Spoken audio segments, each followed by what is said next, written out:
गुरुर्ब्रह्मा गुरुर्विष्णु गुरुर्देवो महेश्वरः गुरु साक्षात् परं ब्रह्म तस्मै श्री नमः। नारायण नारायण नारायण नारायण।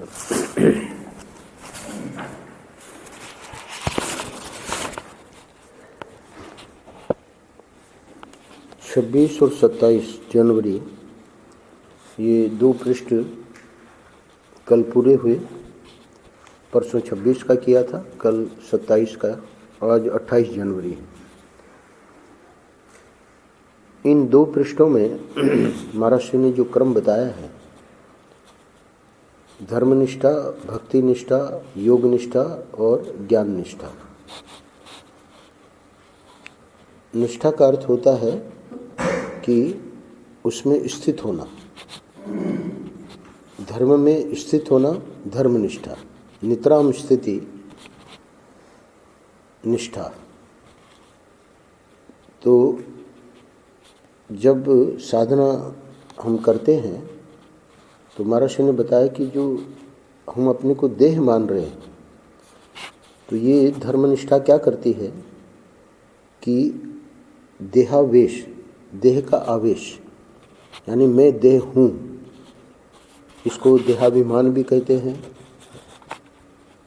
इसको देहाध्यास भी कहते हैं। उसका अर्थ सबका एक ही है, शब्द बहुत सारे हैं। तो देहावेश शब्द का प्रयोग किया परसों। इस देहावेश से हमको छूटना पड़ेगा और हम असल में हमारा स्वरूप क्या है वो तो आगे की बात है, वो तो वेदांत निष्ठा में उसका प्रसंग आवेगा। पर जो एक बहुत बड़ी गलती हो रही है वो धर्मनिष्ठा में सुधर जाएगी। तो कैसे सुधरेगी कि मैं देह नहीं हूँ, मैं देही हूँ। धर्मनिष्ठा के प्रसंग में महर्षि ने ये बात बताई थी। तो देही का अर्थ होता है जीव। जब व्यक्ति अपने को देह मान रहा होता है तो उसको नहीं पता है कि ये जो गलत कर्म मेरे द्वारा हो रहे हैं उसका परिणाम मुझे भुगतना पड़ेगा। जब हम अपने को देही मानते हैं, जीव मानते हैं, तब ये बात आती है कि ये करना है, ये नहीं करना है। जीव के लिए अब वो धर्म के जितने नियम हैं वो उस पर लागू हो जाते हैं, क्योंकि वो साधना कर रहा है। उससे उसका फल क्या बताया महाराज ने कि स्वभाव में परिवर्तन होगा, स्वभाव का निर्माण होगा, जो गलत स्वभाव है उसका निर्माण होगा, सही स्वभाव का निर्माण होगा और ये जो देहावेश है उसकी निवृत्ति होगी। तीन बातें वहाँ धर्म निष्ठा के प्रसंग में महर्षि ने बताई। तो अब ये जो देहावेश की निवृत्ति हुई, आज हम जिस पृष्ठ में प्रवेश करने जा रहे हैं, महर्षि लीला करके ही बहुत सारे उपदेश किया करते थे। ऐसा नहीं है कि शंतनु बिहारी द्विवेदी को ये सब पता नहीं था। भगवान स्वयं जब मनुष्य का अवतार लेते हैं तो संत सुनाते हैं कि गुरुकुल में जाते हैं। भगवान को गुरुकुल में जाने की आवश्यकता नहीं है, पर चूँकि मनुष्य अवतार लिया है इसलिए एक आदर्श स्थापित करने के लिए कि भले मैं भगवान हूँ पर चूँकि मनुष्य हूँ इसलिए गुरु से मुझे ज्ञान प्राप्त करना है। भगवान राम भी वशिष्ठ जी से ज्ञान प्राप्त करते हैं और हमारे भगवान कृष्ण भी, राम जी भी हमारे ही हैं। तो वो भी उज्जैन में सांदीपन गुरु से ज्ञान प्राप्त करते हैं। 64 दिन में 64 कलाएं विद्या की सीखते हैं। तो संत लोग हंसी में कहते हैं कि जैसे ड्रामा में व्यक्ति पहले उसका अभ्यास करता है, रिहर्सल कहते हैं अंग्रेजी में, तो वो जो अभ्यास है वो क्यों करता है? ताकि जब वो मंच पर आवे तो वो कुछ गलत न कर बैठे। तो भगवान को तो क्या रिहर्सल करनी है, पर संत कहते हैं कि मानो भगवान को अब बहुत सारे कार्य करने हैं, तो इसलिए रिहर्सल करते हैं कि हम भी पहले ज्ञान प्राप्त कर लें और फिर ये सब लीला करें। तो आज के प्रसंग में हम देखेंगे महर्षि को कुछ किसी से पूछना वगैरह नहीं था, वो तो सब जानते थे, पर हम लोगों के कल्याण के लिए वो यहाँ महात्मा का नाम नहीं दिया है।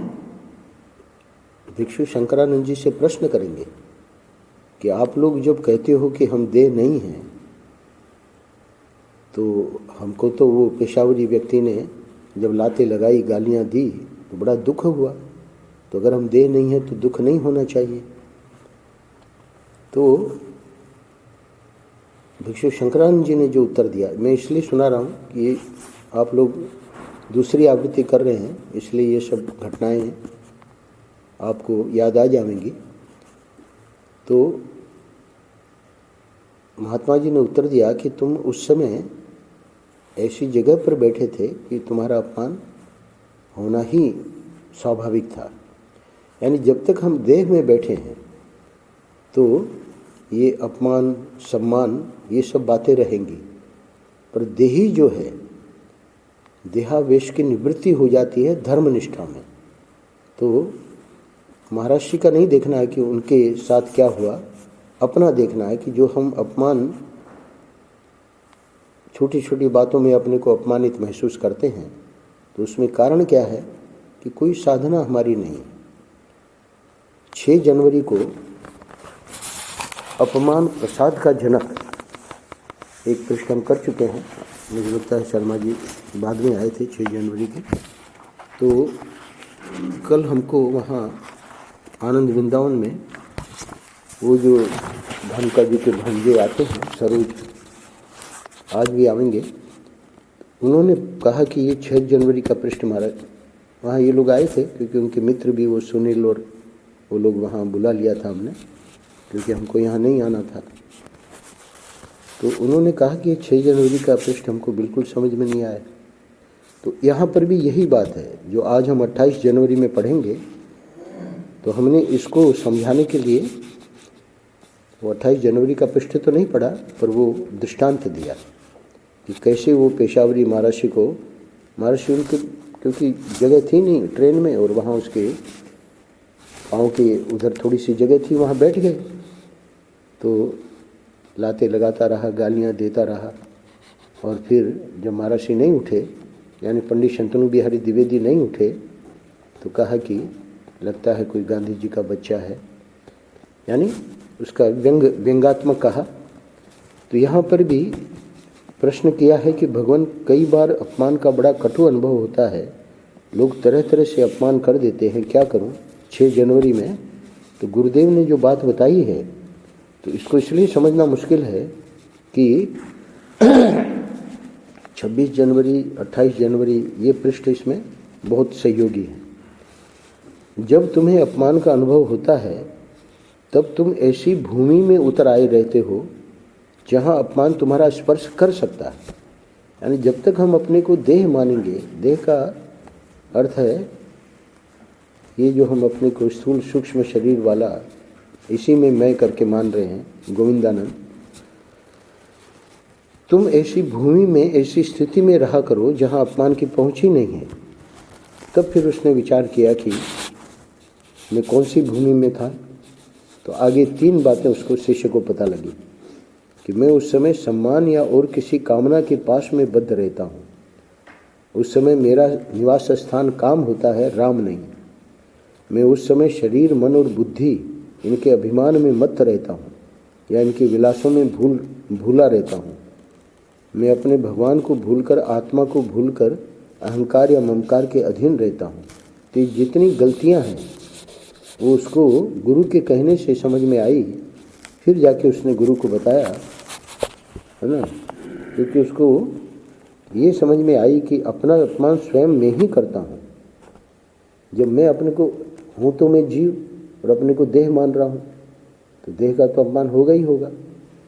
तो इसलिए कह रहे हैं कि अपमान मैं खुद ही अपना कर रहा हूँ। मुझे स्वयं अपने को ही दंड देना चाहिए। दूसरों के द्वारा हुआ अपमान मेरा स्पर्श नहीं कर सकता।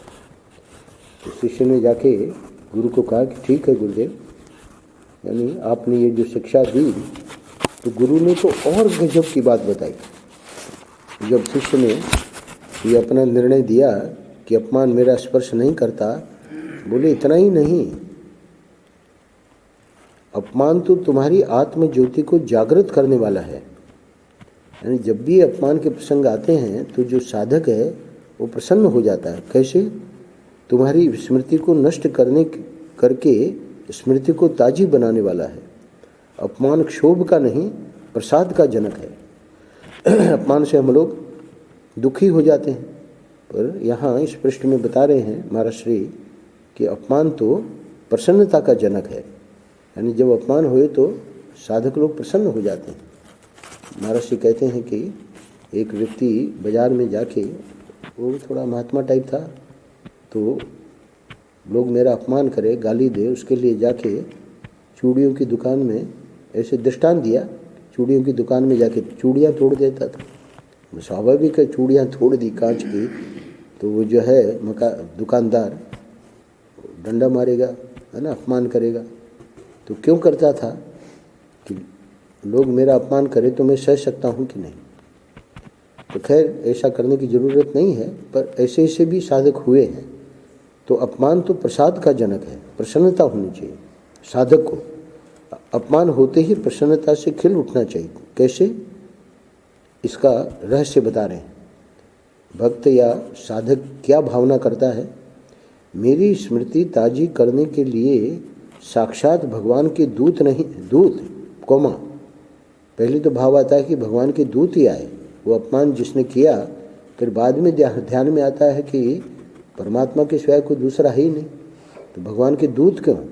नहीं, स्वयं भगवान आए हैं। यानी वो जो अपमान करने वाला है उसमें उसको भगवान का दर्शन होता है। महान सौभाग्य है, जीवन में अपूर्व अवसर है। तब शिष्य कहता है कि ठीक है गुरुदेव, आपकी कृपा और आशीर्वचन सर्वदा मेरे साथ है। तो ये पृष्ठ समझने के लिए, ये जो आज का पृष्ठ है 28 जनवरी का, तो आप देखेंगे कि महाराज श्री बता रहे हैं कि जीवन की सबसे बड़ी भूल और सबसे बड़ा दुख, देखो मनुष्य जो है वह साधारण रूप से देह में बंधा हुआ है। यह अपने को देह ही समझता है और देह के जो संबंधी हैं उनको समझता है मेरा। इसका फल क्या निकला? एक व्यवहार की बात देखो। जब हम 3.5 हाथ के इस शरीर को, जिसको लिए बैठे हम लोग, मैं समझते हैं, तो इस शरीर के सुख से सुखी और इस शरीर के दुख से दुखी होते हैं। अच्छा, इतना ही नहीं, एक और चीज होती है। क्या? इस शरीर के लिए जो सुख कारक पदार्थ हैं उनसे राग करते हैं, और इस शरीर के लिए जो दुख कारक पदार्थ हैं उनसे द्वेष करते हैं। तब क्या है? शास्त्रों में आया है कि अगर इस अध्यात्म मार्ग में चलना है तो 2 ही बातें हैं, एक तप और एक ईश्वर की कृपा।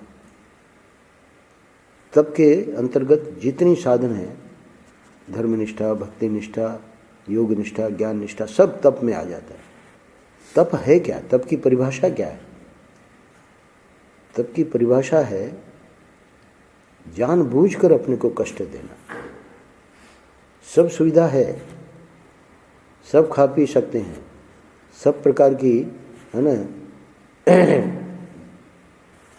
हीटर है, एयर कंडीशन है, जो भी है ना, सेवक हैं, कर्मचारी हैं, कुछ नहीं, हम अपने हाथ से ही करेंगे, सेवा नहीं लेंगे। ये कौन है? साधक। वृद्धावस्था वगैरह उसकी बात मैं नहीं कर रहा हूँ। जो तो देखिए महेशानंद जी अपने हाथ से कपड़े धोते थे, बीच में बहुत बीमार हुए तो माता जी ने उनको लगा दिया, उनको पसंद नहीं आया। बोले ब्रह्मचारी भले धो सकते हैं पर कर्मचारी नहीं।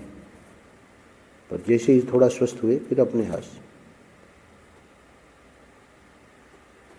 आप कहेंगे कि स्वामी जी आप क्यों नहीं धोते हैं? वो हमको ऐसा हुआ कि एलर्जी हो गई है। जो साबुन है तो एक जो उंगली है, हमने पूछा भी कि भाई धोते कपड़े 10 उंगलियों से है, दोनों हाथों से, एक ही उंगली में वो बिल्कुल उसमें मवाद भर जाता था। तो पता लगा कि वो साबुन से एलर्जी है। तो फिर डॉक्टर लुल्ला करके महाराष्ट्र के शिष्य हैं, अब तो उनका शरीर पूरा हो गया। उन्होंने बताया कि आप कपड़े न धोएं। ठीक है, ठाकुर जी ने व्यवस्था कर दी। कहने का अर्थ है तप का जानबूझकर अपने को कष्ट देना। हीटर है, शरीर काम कर रहा है ना, शरीर सहन कर सकता है, नहीं लगाना है। अपनी नहीं बता रहा हूँ, अपने को ऐसा सभी साधक लोग ऐसा करते हैं। महेशानंद जी महाराज ने इन्वर्टर हीटर ये अब मुश्किल से पिछले 1-2 साल में लगवाए, नहीं लगा, मोजा तक नहीं पहनते। कमल को देखो, ये जानबूझकर कष्ट दे। अगर शरीर सहन कर सकता है, अब जिनके अंगूठे सूज जाते हैं, है ना, पाँव सूज जाते हैं, तो शर्मा जी ने बताया कि भाई ये कोई बुद्धिमानी नहीं है कि मंदिर में नहीं जाना है बिना मोजे पहने। ऐसा नहीं है कहीं विधान।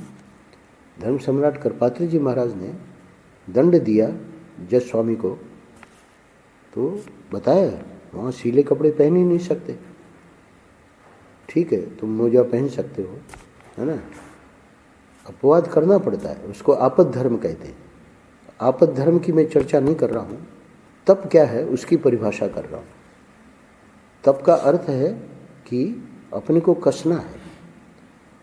तो ये जो कसना, इसमें कोई इतना न कसे कि बीमार हो जाए, तो इसलिए मध्यम मार्ग, यानी इतना ढीला भी न छोड़े कि सब सुविधाएं ले रहे हैं, जिसकी ज़रूरत नहीं है वो सुविधाएं भी ले रहे हैं, है ना, गलत है। इस मार्ग में चलने के लिए अपने को मध्यम मार्ग से, है ना, विवेक से आगे चलना है।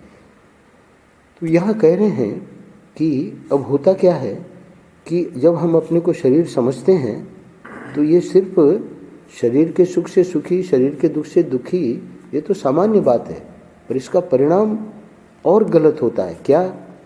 इस शरीर के लिए जो सुखकारक पदार्थ हैं उनसे राग करते हैं।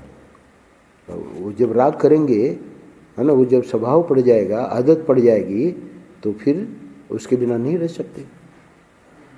गुटखा खाना शुरू कर दिया, अब उससे राग हो गया, अब छोड़ के दिखाओ। कहना पड़ा ना कि अभी पूरी तरह से नहीं छूटा है। अरे ऐसे थोड़ी होता है, उसको तो छोड़ दिया तो छोड़ दिया, कम कर दिया, ऐसे नहीं छूटता है। कम करने से आज तक किसी का नहीं छूटा। वो तो कसम खानी पड़ती है कि इसको छूना ही नहीं है। इसको छुएंगे, है ना, तो 5 दिन तक भोजन ही नहीं करेंगे।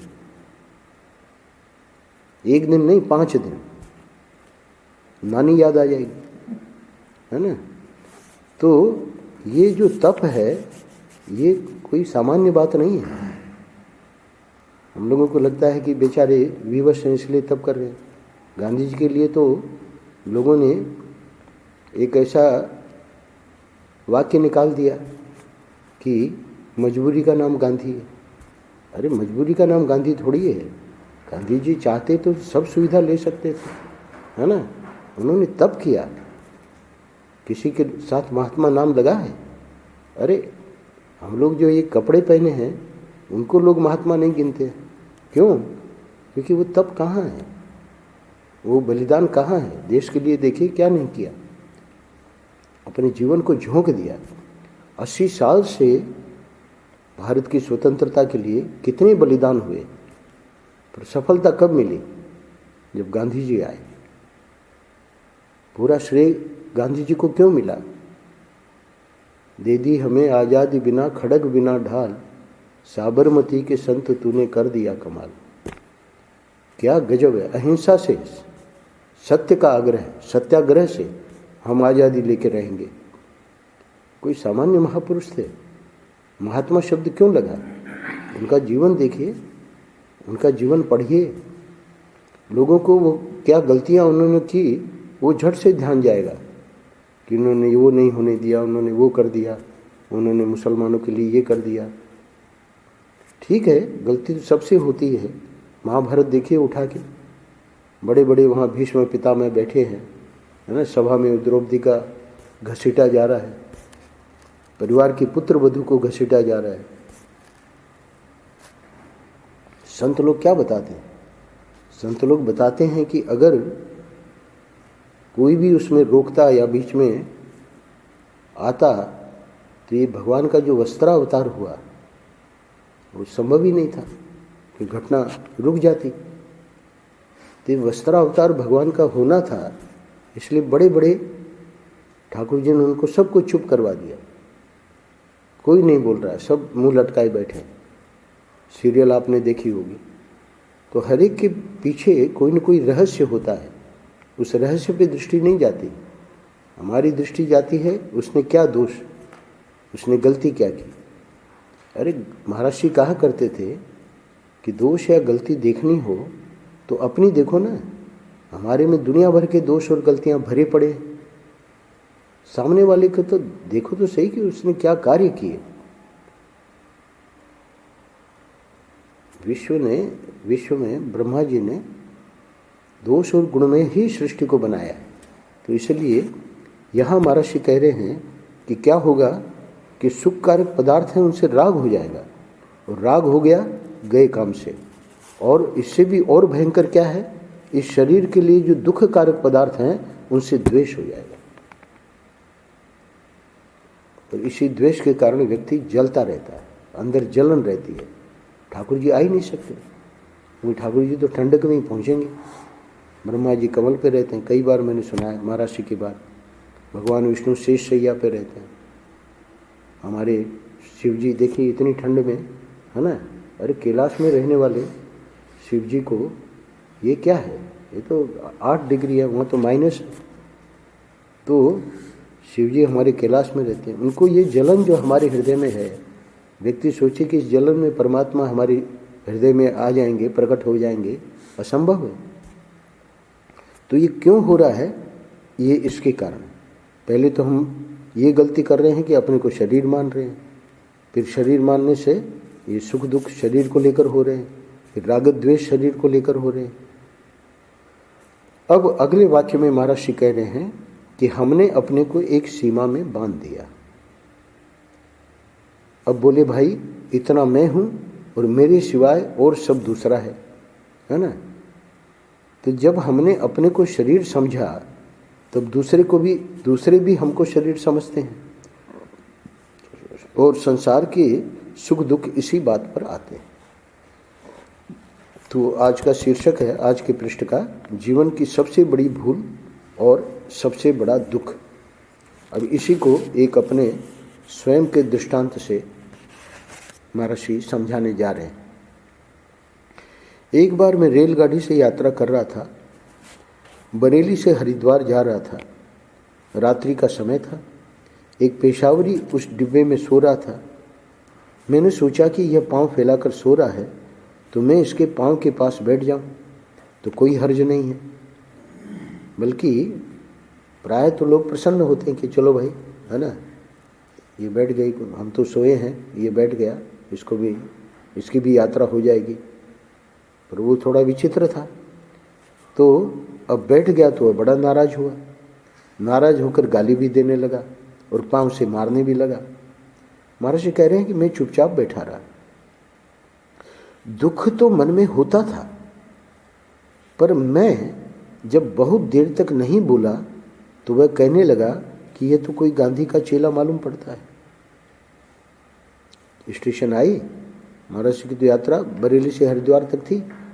तो हरिद्वार में पंडित शंतनु बिहारी द्विवेदी बीच बीच में आते थे वाराणसी से और भिक्षु शंकरानंद जी का सत्संग करते थे कनखल में।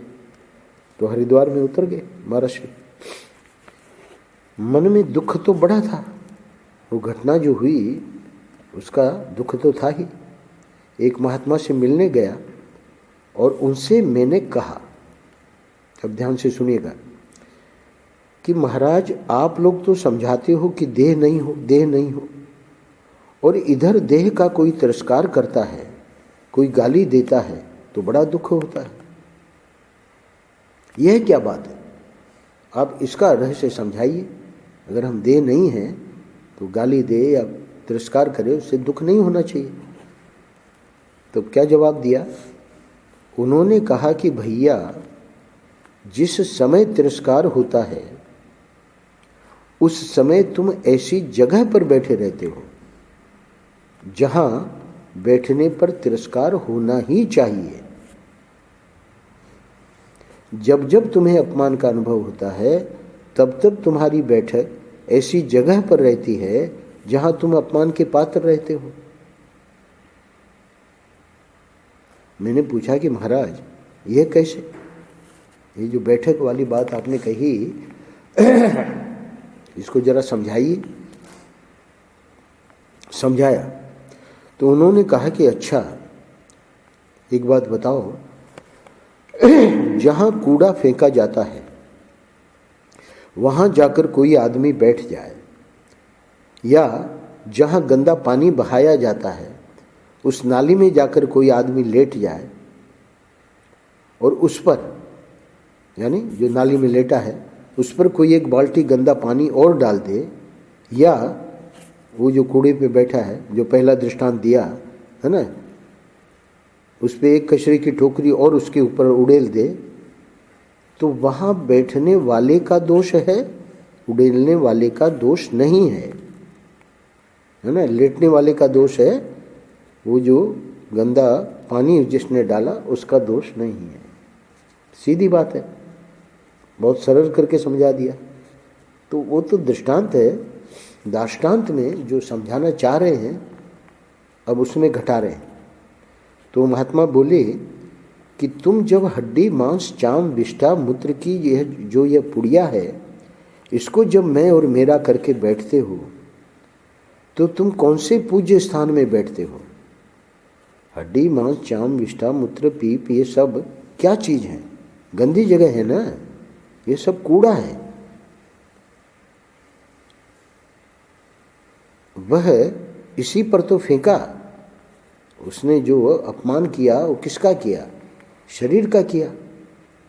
अब इतनी गंदी चीज को जब हम मैं करके बैठे हैं तो उसने तो सही किया, उसने कोई गलत थोड़ी किया।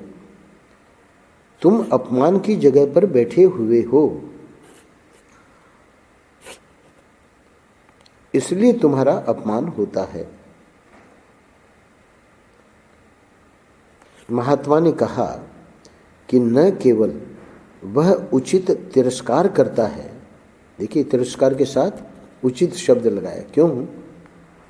आगे देखिए स्पष्ट हो रहा है, बल्कि वह भला करता है। ये महाराज बात कम समझ में आई। उचित तिरस्कार भला ऐसे कैसे? दूसरा दृष्टांत दे रहे हैं। कोई बुरा काम करने लगे और माँ बाप कभी एकाध चपत उसको मार भी दें तो वे उसकी भलाई करते हैं कि तुमको ऐसा नहीं करना चाहिए। इसी प्रकार जब किसी ने देह में बैठे तुम्हारा तिरस्कार किया तो उसने तो माँ बाप सरीखा आचरण किया, एक चपत लगाया, माने वह सावधान करता है कि तुम देह में मत बैठो, देह बनकर मत बैठो, इससे ऊपर बैठो। अनादि जन्मों से ये जो जीव है ये बेचारा अपने को देह मानता आ रहा है।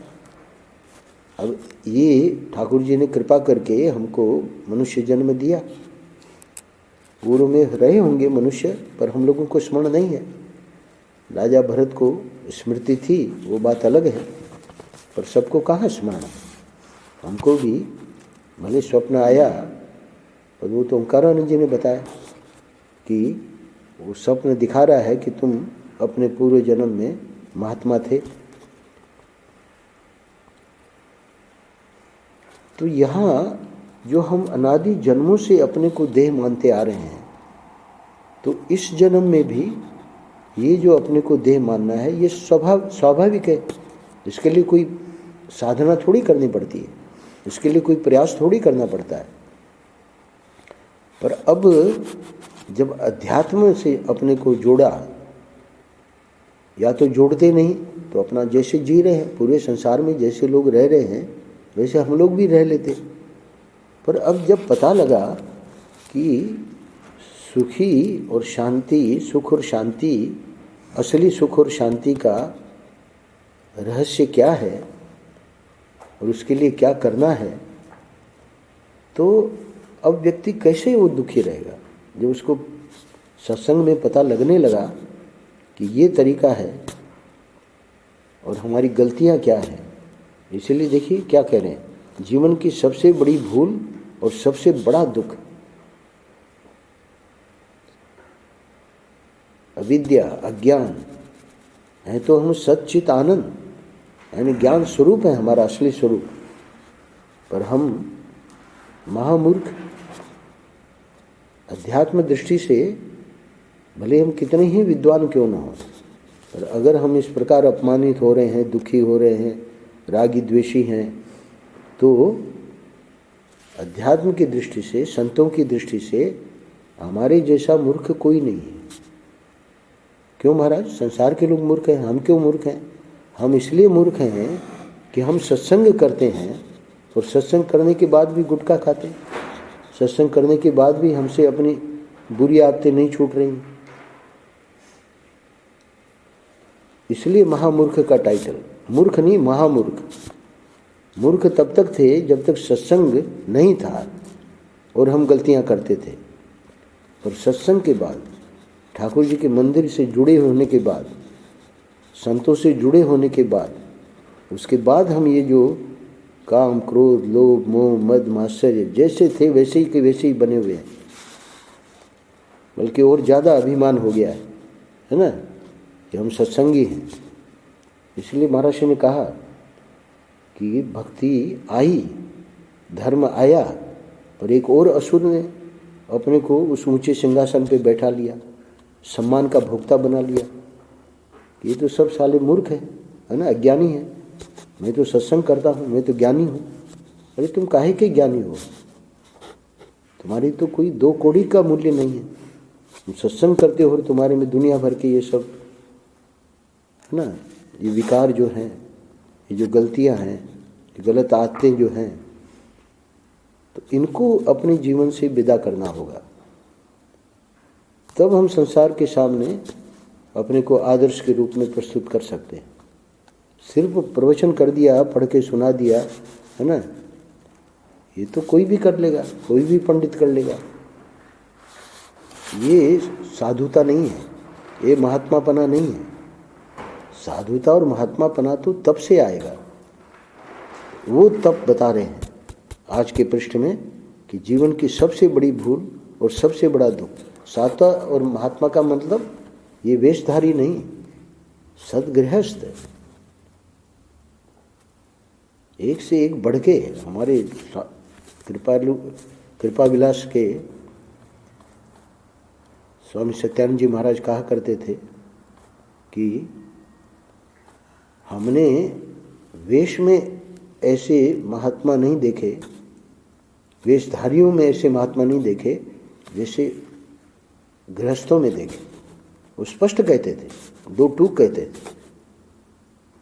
हमारे पास जो गृहस्थ आते हैं, एक से एक बढ़ के उनका जो जीवन है आदर्श है। इसलिए महात्मा या साधुता ये कोई वेशधारियों की बात नहीं है, ये तो हमको बनना है।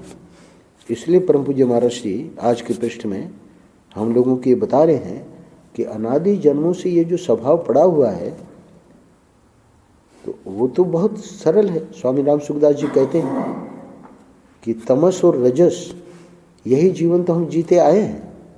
तो तमस और रजस के लिए हमको कोई अभ्यास या साधना थोड़ी करनी है, वो तो हमारा जीवन है ही है। अभ्यास और साधना करनी है सात्विक जीवन के लिए। सात्विक जीवन क्या है? उठे, सुबह आके मंगला आरती करी, मंगला आरती करके बैठे सत्संग में सुना, है ना। तो श्रवण किसको कहते हैं? श्रवण का अर्थ है कि वेदांत में श्रवण को बहुत ऊंचा दर्जा दिया है, यानी अब बुद्धि से ये निश्चय हो गया, उसको श्रवण कहते हैं। श्रवण का अर्थ सिर्फ कान से सुनना श्रवण नहीं है, वो तो सुन रहे हैं। स्वामी जी कितने 1-2-3 वर्ष हो गए स्वामी जी सुना रहे हैं इसे आनंद रस रत्नाकर को। तो महर्षि ने एक जगह आनंद रस रत्नाकर में बहुत बढ़िया बात कही है। बोले कि अगर अर्जुन इतना दृढ़ है कि प्रश्न पे प्रश्न, अभी दोनों ओर से सेनाएं खड़ी हैं, युद्ध होने जा रहा है, पर देखिए प्रश्न पे प्रश्न 700 श्लोक हैं गीता के। तो वहाँ एक वाक्य है महर्षि का कि अगर शिष्य इतना दृढ़ है और जानना चाह रहा है ना, यानी अपना कल्याण करना चाह रहा है, तो गुरु पीछे नहीं हटेंगे। गुरु को तो प्रसन्नता है कि ऐसा कोई मिले। तो इसलिए ये सब महर्षि ने जो इतना बड़ा कल्याण किया है, और आज भी इस पृष्ठ के माध्यम से हमको समझा रहे हैं कि एक चपत लगाया, माने वह सावधान करता है कि तुम देह में मत बैठो, देह बनकर मत बैठो, इससे ऊपर बैठो। तो पूरा करते हैं महर्षि। तो नारायण, हम तो ये बात कह रहे हैं कि हम जो आकर कूड़े पर बैठ गए हैं ना, यहाँ तो अपमान ही मिलेगा, तिरस्कार ही मिलेगा।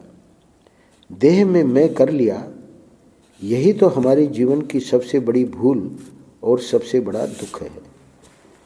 श्री राम जय राम, जय जय राम, श्री राम जय।